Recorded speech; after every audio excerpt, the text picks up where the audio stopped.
Olá, tudo bem? No encontro de hoje, eu apresento a você uma estrutura de dados não linear bastante poderosa, o grafo.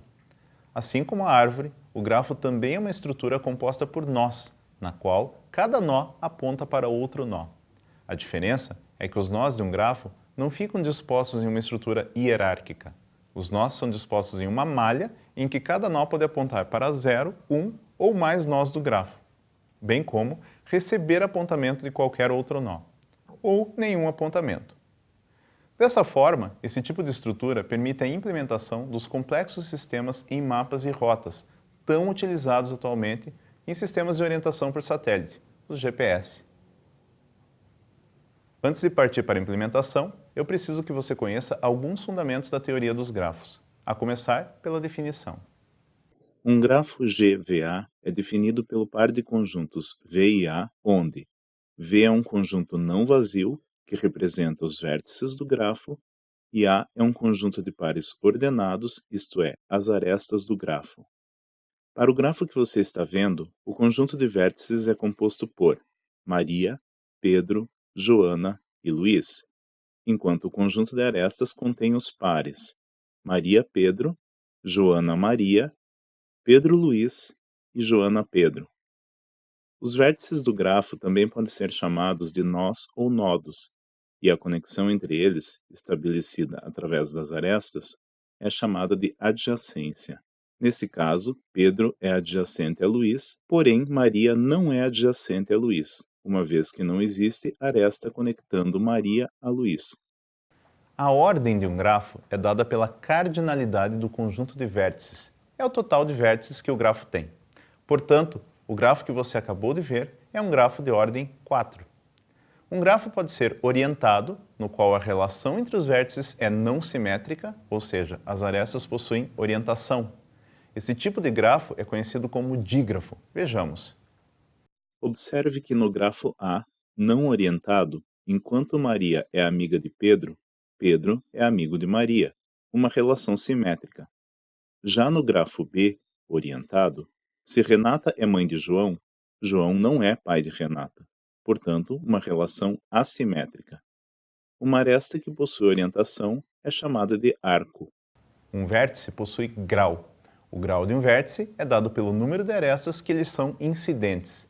Quando o grafo é direcionado, existem ainda os conceitos de grau de emissão, que é o número de arestas que partem de um vértice, e o grau de recepção, que é o número de arestas que lhe chegam ao vértice. Um laço é uma aresta que une o vértice a si próprio, isto é, o vértice aponta para ele mesmo. Quando todos os vértices do grafo possuem o mesmo grau, esse grafo é chamado de regular. E quando existe uma aresta entre cada par de vértices do grafo, isto é, quando todos os vértices estão ligados entre si, ele é chamado completo. Uma cadeia é uma sequência qualquer de arestas adjacentes que ligam dois vértices. A sequência de arestas FE, ED, DA é um exemplo de cadeia. Uma cadeia é chamada simples se não passa duas vezes pela mesma aresta. A sequência de arestas FE, ED, DA é um exemplo de cadeia simples. Em contrapartida, a sequência de arestas FE, ED, DA, AB, BE, EF não pode ser dita simples, pois a aresta EF, ou FE, aparece mais de uma vez. Uma cadeia simples e fechada é chamada de ciclo. Em grafos orientados, nos quais as arestas são arcos, o conceito de cadeia evolui e passa a ser chamado caminho. Portanto, um caminho é uma cadeia na qual todos os arcos possuem a mesma orientação. Observe o grafo a seguir. A sequência de arestas AB, BE e EF é um exemplo de caminho que parte de A e chega em F. Porém, a sequência de arestas AB, BC e CF não pode ser um caminho de A a F, pois a aresta BC estaria na contramão. Um caminho simples e fechado é chamado de circuito. Se você for estudar a teoria dos grafos sob uma perspectiva matemática, ainda vai encontrar diversos outros conceitos relacionados a grafos, como planaridade, coloração, conexão e por aí vai. Porém, são conceitos que não serão aplicados nesta disciplina. E outros conceitos necessários à implementação, como lista e matriz de adjacência, eu apresento a você no momento oportuno. Agora, vamos começar a nos preocupar em como um grafo é estruturado na memória do computador. Vamos supor que queiramos armazenar o grafo a seguir. Para se armazenar um grafo em memória, o primeiro passo é o armazenamento dos seus vértices, sem considerar a conexão entre eles. Então, o conjunto de vértices do grafo é composto pelos itens A, B, C, D e E. Observe que o conjunto de vértices é uma lista. Neste caso, os vértices podem ser armazenados em uma lista encadeada simples. Somente depois de armazenados os vértices é que são feitos os vínculos entre eles, ou seja, definidas suas adjacências. Então, a estrutura para armazenamento dos vértices, aqui denominada VTC, uma abreviação para vértice, irá conter um campo para armazenar o rótulo nó, neste caso um caractere, que chamaremos de R, e outro campo para o próximo nó da lista encadeada, aqui representado por P. Por fim, o ponteiro global que irá apontar para o grafo em memória, aqui representado por G. Com essas informações, já é possível iniciarmos a implementação na linguagem C. Vamos começar pela criação da estrutura para comportar os vértices e vamos também criar a primeira função responsável pela inserção dos vértices que irão compor o grafo. Vamos lá? Então vamos começar criando a estrutura de vértice, que irá conter o rótulo do tipo char e o ponteiro para o próximo nó da lista. E a minha lista de vértices em memória inicia no endereço apontado por G. Então vamos criar a primeira função, inserir vértice. Vou fazer a assinatura.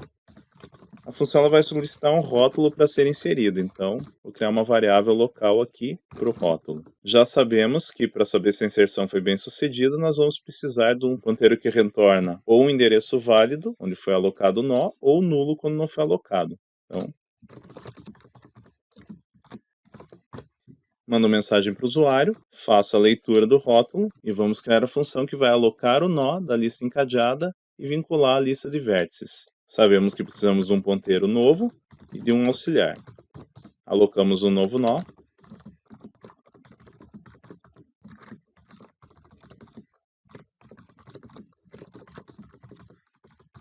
Para usar uma lock, precisamos referenciar então a biblioteca stdlib.h. Se foi bem sucedida a alocação, eu posso popular o nó com os dados. E agora, se eu ainda não tenho lista, ele é eleito o primeiro nó da lista. Caso contrário, eu preciso vincular a lista já existente.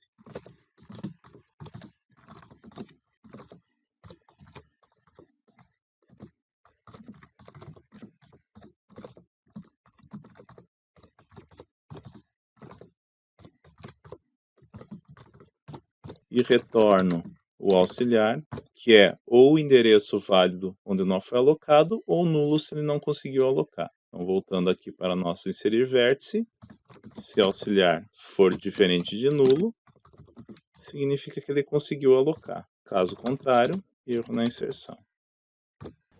Para deixar o nosso código organizado e com fácil acesso às funções, vamos criar aquele conhecido menu de acesso e funções auxiliares? Então, vou criar aqui aquelas funções de cunho estético que ajudam na interação entre as funções. Começando pela função menu.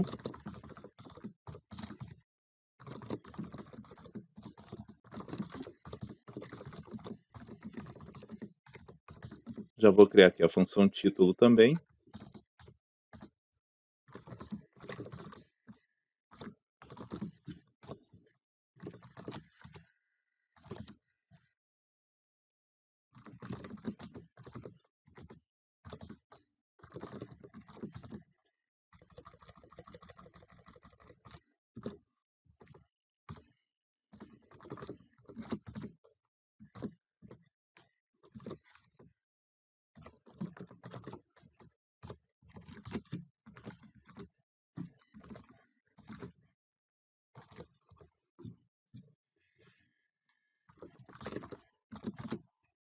Apresento as opções do menu.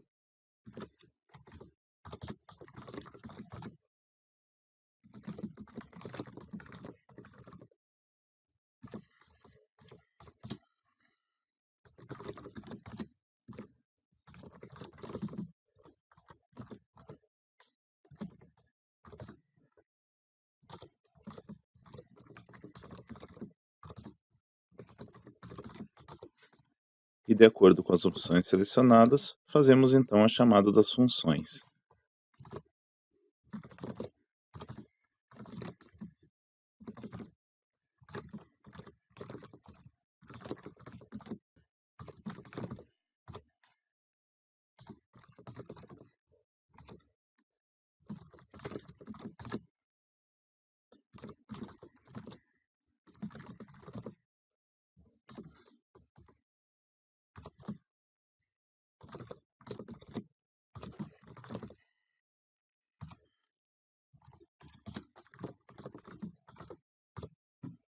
E já criar a função da pausa.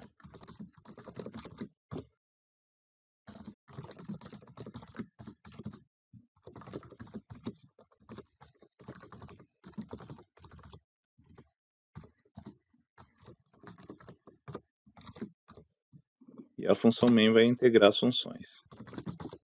Atribui nulo para o ponteiro g, que é o ponteiro para a lista de vértices em memória.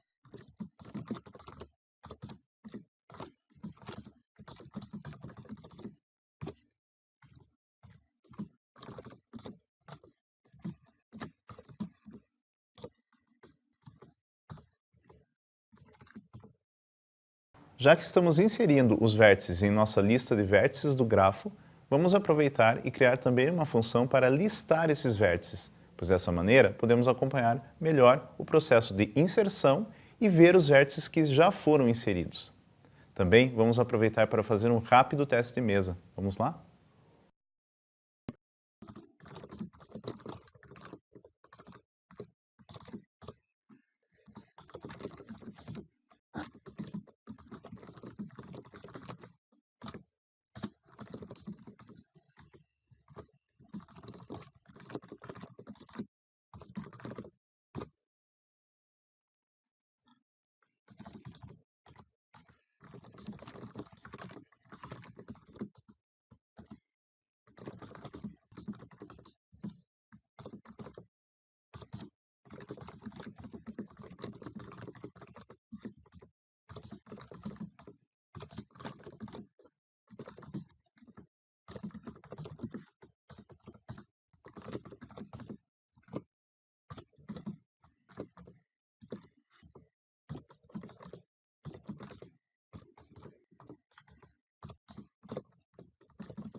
E vamos colocar um título aqui na função de inserir vértice.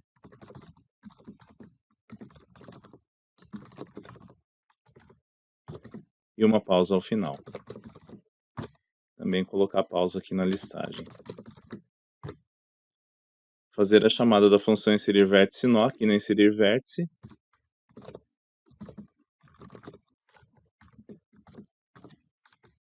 E assinar a função inserir vértice nó. E agora vamos testar.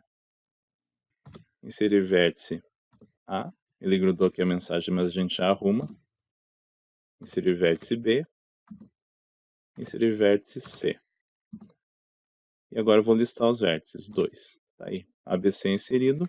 Nossas funções de inserção e listagem estão funcionando. Pronto! Agora temos condições de armazenar os vértices do nosso grafo.